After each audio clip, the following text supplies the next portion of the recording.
Hey guys, in this video I will show you how to delete WhatsApp messages for everyone after a long time, and is it possible? So first you need to launch your WhatsApp application. Make sure that you're using the latest version of this application. And then what you're going to do here is you have to locate that specific message that you want to open. So open WhatsApp and go to the chat containing the message you want to delete. Tap and hold the message, select the delete icon, and choose delete for everyone.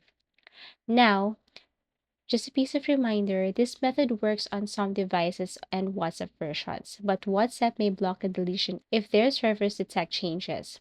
Once messages are deleted, a "this message was deleted" notification will appear in the chat.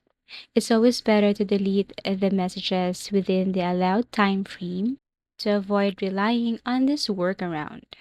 But again, take note that this step may work or may not work on your WhatsApp application. Thank you for watching, and see you again in our next video tutorials.